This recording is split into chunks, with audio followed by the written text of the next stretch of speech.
Hello friends, നമ്മൾ ഇന്നേ മോർണിംഗിൽ നമ്മൾ 77,000 കോൾ ഓപ്ഷൻ എടുത്തിട്ടുണ്ടായിരുന്നു. എന്നിട്ട് നമ്മൾ ഒരു പ്രോഫിറ്റ് ഒരു 13 സംതിങ് എടുത്തിട്ടുണ്ടായിരുന്നു. അതിനുശേഷം നമ്മൾ ഈ ഡൗൺ ട്രെൻഡ് ഇങ്ങനെ വെയിറ്റ് ചെയ്ത് നമ്മുടെ സപ്പോർട്ട് ഏരിയ കണ്ടില്ലേ, 77,000 എന്നുള്ളത് അവിടെ ഒരു മേജർ ആയിട്ട് സപ്പോർട്ട് ഏരിയയാണ്. ആ സപ്പോർട്ട് ഏരിയയില് നമ്മൾ വീണ്ടും 77,100 കോൾ ഓപ്ഷൻ നമ്മൾ അപ്രോച്ച് ചെയ്തു. എന്നിട്ട് അതിനുശേഷം നമ്മൾ 110 എന്നുള്ള റേഞ്ചിൽ ആവറേജ് ചെയ്തിട്ട് നമ്മൾ ക്വാണ്ടിറ്റി സെറ്റാക്കി 200 ക്വാണ്ടിറ്റി എടുത്തു കൂട്ടാം. അതിനുശേഷം 100 ക്വാണ്ടിറ്റി നമ്മൾ സ്കാപ്പ് ചെയ്ത് അവസാനിപ്പിച്ചു. 100 ക്വാണ്ടിറ്റി നമ്മുടെ കയ്യിൽ ബാലൻസ് ഉണ്ട്, അത് നമ്മൾ റൺ ചെയ്തുകൊണ്ടിരിക്കുന്നുണ്ട്. അപ്പൊ നമ്മുടെ പ്രോഫിറ്റ് നമ്മൾ അടുത്തതിലേക്ക് നമ്മുടെ ടാർഗറ്റ് ഇന്നത്തെ ഹൈ ആണ് പ്ലാൻ ചെയ്യണത്. 0 to ഹീറോ എന്നുള്ള പ്രോബിലിറ്റി ചെക്ക് ചെയ്യുന്നുണ്ട്, നടക്കുമെന്ന് നോക്കാം. നമ്മളിപ്പോ 95 എന്നുള്ള രീതിയിൽ സ്റ്റോപ്പ് ലോസ് മെയിൻറ്റെയിൻ ചെയ്തിട്ടാണ് റൺ ചെയ്യണത് കേട്ടാ. അപ്പൊ ഒന്ന് നമുക്ക് ചെക്ക് ചെയ്ത് നോക്കാം നമ്മുടെ അത് ഇതുവരെ പോകുന്നുള്ളത്. നമ്മളിപ്പോ ഇതില് റിസ്ക് എടുക്കുക എന്ന് പറഞ്ഞു കഴിഞ്ഞാല് എത്ര റിസ്ക് എടുത്തുള്ളതെന്ന് അറിയോ? നമ്മൾ ഇന്ന് ഉണ്ടാക്കിയ പ്രോഫിറ്റ് അത് മാത്രമാണ് ഇതിൽ ഇനിയിപ്പോ റിസ്ക് എടുത്തുള്ളത്. നമ്മൾ ഓൾമോസ്റ്റ് പ്രോഫിറ്റില് 13,000 നടന്ന പ്രോഫിറ്റില് അതിൽ 4,000 രൂപ നമ്മൾ സേഫ് ആക്കിയിട്ട് 10,000 രൂപ പ്രോഫിറ്റിന്റെ റിസ്ക് കൊണ്ടാണ് ഇപ്പൊ ഈ ഇതിനെ നമ്മൾ റെയ്ഡ് ചെയ്യുന്നത് കേട്ടാ. അപ്പൊ ഇത് റെയ്ഡ് ചെയ്യണം എന്തെന്ന് വെച്ച് കഴിഞ്ഞാൽ നമ്മള് സേഫ് ആയിട്ട് കാര്യങ്ങള് മാർക്കറ്റിനെ അപ്രോച്ച് ചെയ്യണം എന്നുള്ള ഒരു കാര്യം നിങ്ങൾക്ക് കാണിച്ചു തരാനാണ്. ഇതിപ്പോ ഇതിൽ വേണമെങ്കിൽ 200 ക്വാണ്ടിറ്റി എടുക്കാം, 400 ക്വാണ്ടിറ്റി ഒക്കെ എടുക്കാൻ പറ്റും കേട്ടാ. പക്ഷെ നമ്മളതപ്പോ നമ്മുടെ പ്രോപ്പർ റിസ്ക് സെറ്റപ്പ് ആയിരിക്കില്ല. മാർക്കറ്റ് നമ്മൾ അപ്രോച്ച് ചെയ്ത പോലെ വന്നില്ല വെച്ചെങ്കിൽ നമുക്കത് പ്രോബ്ലം വരും. അപ്പൊ നമ്മൾ എന്താ ചെയ്യുന്നത്, 0 to ഹീറോ ട്രേഡ്, അതുപോലെ തന്നെ മാർക്കറ്റിൽ ഒരു ബുള്ളിഷ് സെന്റിമെന്റ്സ്, ഗ്ലോബൽ സെന്റിമെന്റ്സ് ഒക്കെ നോക്കിയിട്ട് ആ സമയങ്ങളിലാണ് call option 0 to zero probability ഉണ്ടാവുക. അല്ലാത്ത ബീറിഷ് ടൈമിങ്ങിൽ ഏതിനുണ്ടാവുക, പുട്ട് ഓപ്ഷൻ ഉണ്ടാവുക 0 to സീറോ പ്രോബിലിറ്റി. അപ്പോ ഈ മാർക്കറ്റിന്റെ സെന്റിമെന്റ്സ് നോക്കി ഇട്ട് വേണം 0 to സീറോ സെലക്ട് ചെയ്യാൻ. അത് വെച്ചിട്ട് 0 to സീറോ നമ്മൾ റാൻഡം ഒന്ന് സെലക്ട് ചെയ്ത് കഴിഞ്ഞാൽ നടക്കില്ല. മാർക്കറ്റ് കണ്ടില്ലേ, ഇന്നിപ്പോ കോൾ ഓപ്ഷൻ എന്ന് വിചാരിച്ചിട്ട് എല്ലാവരും, അതായത് ഞാൻ എടുത്തിട്ട്, അതായത് എക്സ്പീരിയൻസ് ആയിട്ടുള്ള ആൾക്കാർ, ഞാൻ മാത്രമല്ല എക്സ്പീരിയൻസ് ആയിട്ടുള്ള ആൾക്കാർ, പഠിച്ച ആൾക്കാര് മോർണിംഗില് കോൾ ഓപ്ഷൻ ആ സ്ട്രഗിൾ ചെയ്യുന്ന സമയത്ത് എടുക്കും. എന്നിട്ട് അവരെ ടാർഗറ്റ് അവര് എക്സിറ്റ് ആവും, അവിടെ സെല്ലിങ്ങുകാരും വരും. ആ സമയത്താണ് നമ്മുടെ റീറ്റെയിലേഴ്സും നോർമൽ ആയിട്ടുള്ള ആൾക്കാരും ബൈയിങ്ങിലേക്ക് അപ്രോച്ച് ചെയ്യുക. ഞാൻ പറഞ്ഞുതരാം. ഇതെന്താ വെച്ച് കഴിഞ്ഞാല്, ഇപ്പൊ ഇന്ന് മോർണിംഗിൽ എടുത്തത് നമ്മൾ ഈ റേഞ്ചിലാണ്. നമ്മൾ ഈ മോർണിംഗിൽ ഈ റേഞ്ചിൽ നിന്ന് എടുത്തിട്ട്, അതായത് 77,000 റേഞ്ചിൽ നമ്മൾ എടുത്തിട്ട് 77,200 ആകുമ്പോഴേക്കും നമ്മുടെ ഫുൾ ക്വാണ്ടിറ്റി അവസാനിപ്പിച്ചു കിട്ടുക. അതിൽ ഫസ്റ്റ് ടാർഗറ്റ് വെച്ചത് നമ്മൾ 77,200 അവസാനിപ്പിച്ചു. അതിനുശേഷം നമ്മൾ കൂൾ ആൻഡ് കാമായിട്ട് ഇരുന്ന് നമ്മൾ നിർത്തി. പക്ഷെ അതേ സമയത്ത് ആണ് എല്ലാവർക്കും തോന്നുക മാർക്കറ്റ് അപ്പ് മൂവ്മെന്റ്. എന്നിട്ട് നോർമൽ ആൾക്കാർ എല്ലാവരും ഇതിലേക്ക് എൻട്രി ആവും. അപ്പൊ അവർക്ക് ഒരു പ്രതീക്ഷ എന്നുള്ള രീതിയിൽ ഒരു മൊമെന്റം കൊടുക്കും. അതിനുശേഷമാണ് അപ്പോഴും പകുതി ആൾക്കാർ ഉണ്ടാവുള്ളൂ. പിന്നത്തെ റിട്രേസിന് വേണ്ടിയിട്ട് ശ്രമിക്കുന്ന സമയത്താണ് ഭൂരിഭാഗം ആൾക്കാരും ഇതിൽ എൻട്രി ആവുക. അവർ പ്രതീക്ഷ കാര്യങ്ങളൊക്കെ വരിക. ആ ബൾക്ക് എൻട്രീനെയാണ് മാർക്കറ്റ്. അതായത് മാർക്കറ്റിന് ബുള്ളിഷ് പോകണം വെച്ചെങ്കിലും ഓപ്പൺ ഇൻട്രസ്റ്റ് കൂടി എല്ലാവരും കോൾ ഓപ്ഷനിലേക്ക് ട്രൈ ചെയ്തു, പുട്ട് ഓപ്ഷൻ സെല്ലിംഗിലേക്ക് ട്രൈ ചെയ്തപ്പോഴാണ് അതിനില്ലാതാക്കണ പ്രോസസ്സാണ് ഇത് എന്ന് പറയുന്നത് കേട്ടാ. പക്ഷെ മാർക്കറ്റിന് ബുള്ളിഷ് പോയേ പറ്റൂ. അപ്പൊ അത് കാരണം കൊണ്ട് മാർക്കറ്റ് എല്ലാവരെയും ഒഴിവാക്കി ഒരു സ്റ്റെപ്പ് ചെയ്തു. ഇനി രണ്ടാം സ്റ്റെപ്പ് എന്താണെന്ന് അറിയോ? ഇവിടെ നിന്നൊക്കെ എടുത്തവരില്ലേ, അവരുടെ അവിടേക്കുള്ള പ്രൈസിന്റെ അവിടേക്ക് എത്തിക്കുക. അതായത് ഇപ്പോ ഇന്നത്തെ എക്സ്പയറി മാത്രമല്ല ഉണ്ടാവുക, നെക്സ്റ്റ് വീക്ക് എക്സ്പയറി, മന്ത്ലി എക്സ്പയറിക്കാരൊക്കെ ഉണ്ടാവും. അപ്പൊ അവരിനെയും കൂടിയിട്ട് ഈ ബുള്ളിഷിന്ന് ഒഴിവാക്കുക. എന്നാലും മാർക്കറ്റിന് ഫ്രീ ആയിട്ട് സഞ്ചരിക്കാൻ പറ്റുള്ളൂ. എല്ലാ കോൾ ഓപ്ഷനുകാരും ബൈയിങ്ങിൽ വന്ന് നിറഞ്ഞു കഴിഞ്ഞാൽ മാർക്കറ്റിന് സഞ്ചരിക്കാൻ പറ്റില്ല. മാർക്കറ്റിന് സഞ്ചരിക്കാനുള്ള മെക്കാനിസം ഉണ്ടാക്കുന്നത് മാർക്കറ്റ് ചെയ്യണത്.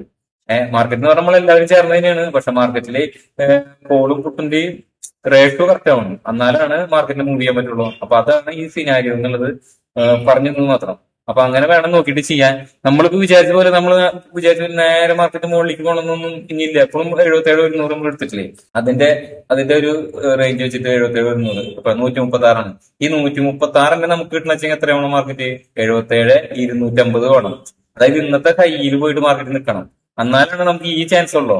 അപ്പൊ മാർക്കറ്റ് ആദ്യം 200, 300 ആകുമ്പോ ഗാമ എഫക്റ്റിൽ ഇത് 200, 250 അങ്ങനെയൊക്കെ ആവും. അങ്ങനെ ആവുന്ന സമയത്ത് ഇതിൽ നിന്ന് എസ്കേപ്പ് ആവണം. നേരെ മറിച്ച് ഇതിലെ സ്റ്റോപ്പ് ലോസ് കാര്യങ്ങൾ വെച്ചിട്ട് റെഡി ചെയ്യാനും പറ്റുള്ളൂട്ടാ. ഇതിൽ ഇവർക്ക് എന്തിനും ഫ്രീഡം ഉണ്ട്. എന്ത് ഈ 140 സീറോ ആക്കാൻ ഫ്രീഡം ഉണ്ട്. 77,100 വന്ന് മാർക്കറ്റ് അവസാനിച്ചാൽ ഇത് സീറോ ആവും. അപ്പോ ഇതൊക്കെ എടുക്കാന്ന് പറഞ്ഞാൽ നന്നായി പഠിച്ച് ബ്രില്യന്റ് വർക്കായിട്ട് വേണം ഇതിനൊക്കെ അപ്രോച്ച് ചെയ്യാൻ. അല്ലാതെ നിങ്ങൾ അപ്രോച്ച് ചെയ്ത് കഴിഞ്ഞിട്ടുണ്ടെങ്കിൽ നിങ്ങൾക്ക് ലോസ് വരും. 0 to സീറോ എന്ന് കണ്ടിട്ട് ഈ സ്പൈക്ക് ഉണ്ടാകുമ്പോ ഗാമാരെ പറ്റുന്ന അറിയാണ്ട് എടുത്ത് ചിലപ്പോ നെക്കില് കിട്ടും. ഇതന്നെ നിങ്ങൾ ഇന്നതാഴ്ച കഴിഞ്ഞ ആഴ്ച ഉണ്ടായെന്ന് ചോദിച്ചിട്ട് ആവർത്തിക്കാൻ പോയാ നിങ്ങളുടെ ഫണ്ടൊക്കെ കൊണ്ടുപോകും. അതാണ് നിങ്ങൾക്ക് 4 ദിവസം പ്രോഫിറ്റ് കിട്ടിയിട്ട് 5-ാമത്തെ ദിവസം മാർക്കറ്റ് നിങ്ങളുടെ എല്ലാ ദിവസത്തോടെ ഒരു റീസൺ. അത് നിങ്ങൾ മനസ്സിലാക്കിയിട്ട് വേണം ഇതിനെ അപ്രോച്ച് ചെയ്യാൻ. നമ്മൾ കണ്ടില്ലേ ഫസ്റ്റ് ടാർഗറ്റ് വെച്ചിട്ടുണ്ടാകുന്നത് ഇപ്പോ ആദ്യം ടച്ച് ചെയ്യാൻ നോക്കിയ റേഞ്ച് ആണ് നോക്കാം. അപ്പൊ ഈ ഫസ്റ്റ് ടാർഗറ്റിന്റെ അവിടെ വന്ന് മാർക്കറ്റ് ഇപ്പോഴും കൺസോൾട്ടേഷൻ മോഡലിൽ നിൽക്കുന്നുണ്ട്.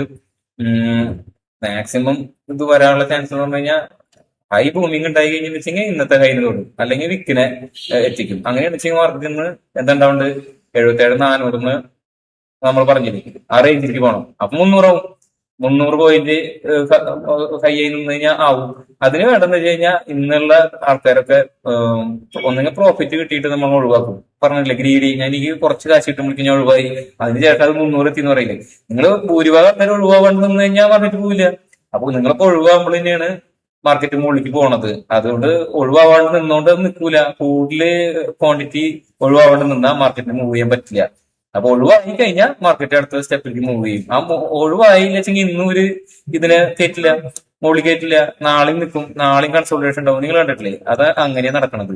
അപ്പൊ ഇന്ന് നമ്മള് നമ്മുടെ സ്റ്റോപ്പ് ലോസും കാര്യങ്ങളൊക്കെ മെയിൻറ്റെയിൻ ചെയ്തിട്ട് നിൽക്കണത്. നമുക്കിനി എങ്ങനെ പോയാലും ഒരു 15,000 രൂപ എന്നുള്ള രീതിയിൽ പ്രോഫിറ്റ് കിട്ടാനുള്ള ഒരു സെറ്റപ്പ് നമ്മൾ ആക്കി വെച്ചിട്ടാണ് നമ്മളിതിനെ പ്ലാൻ ചെയ്യണത്, മാക്സിമം റൈഡ് ചെയ്യണത്. അപ്പൊ അങ്ങനെ എല്ലാവരും ഇപ്പൊ ഇവിടെ നിന്ന് വന്നു 2 എടുത്ത് കഴിഞ്ഞിട്ട് റിസ്ക്, ഹൈ റിസ്ക് ആണ്. പ്രോബിലിറ്റി നമുക്ക് പറയാൻ പറ്റില്ല. കാരണം ഓവർ എൻട്രി വന്നു കഴിഞ്ഞാൽ അപ്പൊ അവര് മാർക്കറ്റിനെ നമുക്ക് അഗൻസ്റ്റ് ആയിട്ട് മാറ്റും. ഓരോ എക്സാമ്പിൾ പറയുന്നത് നമുക്ക് കയറും എന്ന് പറഞ്ഞിട്ട് നമുക്ക് 1 കോടി രൂപ കൊണ്ട് ഇൻവെസ്റ്റ് ചെയ്യാൻ പറ്റില്ല. കാരണം എന്താ വെച്ച് കഴിഞ്ഞാൽ 1 കോടി ഇൻവെസ്റ്റ് ചെയ്ത് കഴിഞ്ഞാൽ 2 കോടി ആവണം. മനസ്സിലായോ? 1 കോടി ഇൻവെസ്റ്റ് ചെയ്താൽ 2 കോടി ആവണം. അപ്പൊ മാർക്കറ്റിൽ അത് സെൻസ് ആവും, മാർക്കറ്റില് മൊത്തത്തിൽ സെൻസ് ആവും. അപ്പൊ ആ സെൻസ് ആയി കഴിഞ്ഞെന്ന് വെച്ചെങ്കിൽ അത് ഒരിക്കലും കിട്ടില്ല. അങ്ങനെയൊന്നും, അതായത് നിങ്ങൾ മുകളിൽ പോകുന്നെന്ന് പറഞ്ഞിട്ടുള്ള ഫണ്ടൊക്കെ ഇറക്കി, അതായത് കഴിഞ്ഞ ആഴ്ച ഗ്യാപ്പപ്പായി ഇനി ഗ്യാപ്പപ്പ് തന്നെ ആവും എന്ന് വിചാരിച്ചാൽ ഇറക്കിയാലൊന്നും ഇത് പോവില്ല. നമ്മുടെ എൻട്രി കൂടി കഴിഞ്ഞാൽ ഓട്ടോമാറ്റിക് കൺസോൾട്ടേഷൻ മോഡിലേക്ക് പോകും. എന്നിട്ട് നമ്മളത് ഒഴിവാക്കിയില്ലെങ്കിൽ പോവില്ല. അങ്ങനെയാണ് മാർക്കറ്റ് സിസ്റ്റം. റൈഡ് ചെയ്തോണ്ടിരിക്കുന്നുണ്ട്. പക്ഷെ അപ്പോഴും സ്റ്റോപ്പ് ലോസ് വെച്ചിട്ട് നമ്മൾ റൈഡ് ചെയ്യുന്നത് കേട്ടാ. നമുക്കിത് 100% ഗ്യാരണ്ടി ഒന്നല്ല. നമ്മളിപ്പോ 100 റേഞ്ചിൽ എത്തി കഴിഞ്ഞിട്ടുണ്ടെങ്കിൽ നമ്മുടെ സ്റ്റോപ്പ് ലോസ് ഉണ്ടാവും. അല്ല വെച്ചെങ്കിൽ നമ്മൾ മാക്സിമം റൈഡ് ചെയ്യും. അതിന്റെ ഗാമ എഫക്ട് എടുക്കാൻ പറ്റുമോ എന്നുള്ളത് നിങ്ങൾക്ക് കാണിച്ചു തരാൻ വേണ്ടിയിട്ടാണ് നമ്മളിപ്പോ ഇതിലെ കാര്യങ്ങൾ നോക്കണത് കേട്ടോ. അല്ലച്ചെങ്കിൽ 20,000 എന്നൊക്കെ പറഞ്ഞു കഴിഞ്ഞാൽ നമുക്ക് നല്ല ടാർഗറ്റ് ആണ്. അത് നമ്മൾ പറഞ്ഞിട്ടില്ല, നമ്മുടെ ക്യാപിറ്റൽ എന്ന് പറഞ്ഞു കഴിഞ്ഞാൽ 1 lakh ആണ്. 1 lakhനെ നമ്മൾ സ്പ്ലിറ്റ് ചെയ്തിട്ടൊക്കെയാണ് നമ്മൾ ഓരോ ദിവസത്തെ അപ്രോച്ച് ചെയ്യുക. അപ്പോ ജസ്റ്റ് പറഞ്ഞു കഴിഞ്ഞാൽ ചിലപ്പോ 40,000 കഴിഞ്ഞ് കഴിഞ്ഞാൽ നമ്മൾ ഇന്ന് ഡബിൾ എമൗണ്ട് ആക്കിയതിനുള്ള എഫക്റ്റ് ആയിരിക്കും. അതായത് 50,000 രൂപയിലുള്ളൊക്കെയാണ് നമ്മള് ഒരു ഇതില് ഈ, അതായത് നിങ്ങൾക്ക് കാണിച്ചു തരുന്ന ഈ പാക്കേജിൽ നമ്മൾ ചെയ്യുന്നുള്ളൂ. അതായത് എങ്ങനെയാണ് മാർക്കറ്റ് മൂവ് ചെയ്യാന്നൊക്കെ കാര്യങ്ങൾ മനസ്സിലാക്കി തരിക, ലൈവിൽ എങ്ങനെ ട്രേഡ് എടുക്കാന്ന് മനസ്സിലാക്കി തരിക. അതിനൊക്കെ വേണ്ടിയിട്ട് നമുക്ക് അതിലെ റിസ്ക് കാര്യങ്ങളൊക്കെ നമ്മൾ കണക്കാക്കിയിട്ടാണ് ഇതിനെ അപ്രോച്ച് ചെയ്യണത്. അപ്പൊ നമുക്ക് 20,000 എന്ന് പറഞ്ഞു കഴിഞ്ഞാൽ വെച്ചെങ്കിൽ ഒരു 50% ആറോ എന്നൊക്കെ പറയാം. 1 day ആണ് കേട്ടാ പ്രോഫിറ്റ് ആണ് നമ്മൾ അച്ചീവ് ചെയ്യുന്നത്. അപ്പൊ നമുക്ക് നല്ല പ്രോഫിറ്റ് ആയിട്ടുണ്ട്. പക്ഷെ നിങ്ങൾക്ക് ഗാമ എഫക്ട് എന്താണ്, എങ്ങനെയാണ് ഇത് മൂവ് ചെയ്യണമെന്ന് കാണിച്ചു തരാനും, ഇപ്പൊ അഗനിസ്റ്റ് വന്നു കഴിഞ്ഞാലും നമുക്ക് ലോസ് വരുമ്പോൾ 3,000 എന്ന് കാണിച്ചു തരാനും വേണ്ടിയിട്ടാണ് നിങ്ങൾ ഈ സെറ്റപ്പുകളും കാര്യങ്ങളൊക്കെ ചെയ്യണത് കേട്ടാ. നമ്മുടെ അങ്ങനെ മൂവ് ചെയ്തോണ്ടിരിക്കുകയാണ്. നമ്മൾ മാർക്കറ്റിങ്ങിനെ വാച്ചിങ്ങിലാണ്. നമ്മളിങ്ങനെ ക്വാണ്ടിറ്റിയോടെ കുറയ്ക്കുന്നുണ്ട് കേട്ടാ. നമ്മൾ മുഴുവൻ ക്വാണ്ടിറ്റി എടുക്കാൻ നോക്കണില്ല. നമ്മൾക്ക് ഈ റൈഡ് ചെയ്യണതും ഗാമ എഫക്റ്റും നിങ്ങൾക്ക് എങ്ങനെ ഉണ്ടാവണമെന്ന് ലൈവായിട്ട് കാണിച്ചു തരാൻ വേണ്ടിയിട്ടാണ് ഇത് ചെയ്യണത്. അല്ലാണ്ട് മറ്റുള്ളൊരു ചാർട്ട് വെറുതെ പറയണതല്ലാതെ ചാർട്ടിൽ എൻട്രി എടുത്തിട്ട് എങ്ങനെ മാർക്കറ്റ് മൂവ്മെന്റ് നടത്തുന്നത് കാണിക്കാനാണ് നമ്മളിത് ചെയ്യണത് കേട്ടാ. ഈ ഗാമ എഫക്റ്റിന്റെ എഫക്റ്റ് മനസ്സിലാക്കിക്കോളൂ. കാരണം മാർക്കറ്റ് 77,400 പോയി ഇല്ലാച്ചെങ്കിൽ 77,300 മുകളിൽ നിന്നില്ലെങ്കിൽ 200 എന്ന് പറയുന്ന സാധനം സസ്റ്റെയിൻ ചെയ്യുന്നില്ല. അത് നിങ്ങളുടെ മൈൻഡിൽ ഉണ്ടാവണം.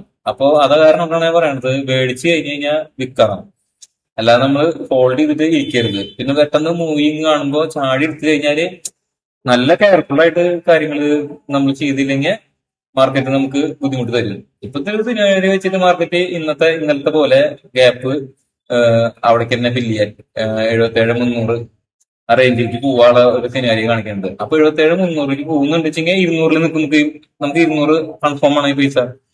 അപ്പൊ സെല്ലിംഗുകാർ വന്നില്ലെങ്കിൽ സെല്ലിംഗുകാർ ട്രാപ്പിലായി. മനസ്സിലായിക്കോ?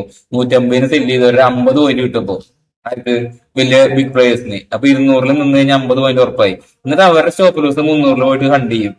300 പോയിട്ട് അവരെ ഹണ്ട് ചെയ്തിട്ട് 300-350 വരെയൊക്കെ ഹണ്ട് ചെയ്തതിന് ശേഷമാണ് നമ്മുടെ മാർക്കറ്റ് 74 300 350 നിൽക്കുക. അപ്പൊ ഒരു കോൾ ഓപ്ഷന്റെ അല്ല ഞാൻ പറയണത്, ഇപ്പോൾ എല്ലാ കോൾ ഓപ്ഷന്റെ ഉണ്ടാവും. അപ്പൊ കോൾ ഓപ്ഷൻകാരൊക്കെ സെല്ലിംഗ് മോഡിലേക്ക് വലിയ നമ്മുടെ മീഡിയ ഇൻവെസ്റ്റേഴ്സിനൊക്കെ ആകർഷിച്ചു വെച്ചെങ്കിൽ അവരൊക്കെ ട്രാപ്പ് ചെയ്യും. അപ്പൊ ഹ്യൂജ് മണി ആയിരിക്കും അത്. നമ്മുടെ മാർക്കറ്റിൽ ഹ്യൂജ് കോടികളാണ് ആ സമയങ്ങളിൽ മറിയുക. അത് അത് കാൽക്കുലേഷൻ ചെയ്യാനായിട്ട് ഇരിക്കുന്നവരാണ് വലിയ FIAസും BIS ഒക്കെ. ഏഹ് അങ്ങനെയാണ് ഇത് മൂവ്മെന്റ് നടക്കുന്നത്, ഹീറോ ടു ഹീറോ. അത് ക്യാച്ച് ചെയ്യണ വെച്ചെങ്കിൽ ചെറിയ ബുദ്ധിമുട്ടുണ്ട്. നമ്മൾ ക്യാച്ച് ചെയ്യണത് എങ്ങനെയാണെന്ന് കാണിച്ചു തരുന്നത് നിങ്ങൾക്ക് കേട്ടാ. ഇങ്ങനെയാണ് അതിനെ ക്യാച്ച് ചെയ്യുക. നമ്മൾ 25,000 എന്നുള്ള ടാർഗറ്റ് നമ്മൾ എത്തിയിട്ടുണ്ട്. അപ്പൊ നമ്മള് ഒരു 20 ക്വാണ്ടിറ്റി കൂടി കൊടുത്തിട്ട് ബാക്കി റൈഡ് ചെയ്യണത് കാണിക്കാം. കാരണം ഗാമ എഫക്റ്റ് ഉണ്ടാവാം. ഇത് 400 വരെയാണ് നമ്മള് അല്ല 350 വരെയൊക്കെയാണ് നമ്മൾ ഇതില് എക്സ്പെക്ട് ചെയ്യണ ഒരു റേഞ്ച് ഇതാണ്. ഇതിപ്പോ നമ്മുടെ ടാർഗറ്റ് നമുക്ക് ഏകദേശം അച്ചീവ് ചെയ്ത് തുടങ്ങിയിട്ടുണ്ട്. 260 ആ റേഞ്ചൊക്കെ നമുക്ക് നിങ്ങൾക്ക് ചെക്ക് ചെയ്യാൻ വേണ്ടി മാത്രം നമുക്ക് ആ ടാർഗറ്റ് വെക്കാം കേട്ടോ. ഇതിന്റെ ബൂമിങ് എന്താന്ന് കാണിച്ചു തരാനാണ് കേട്ടോ.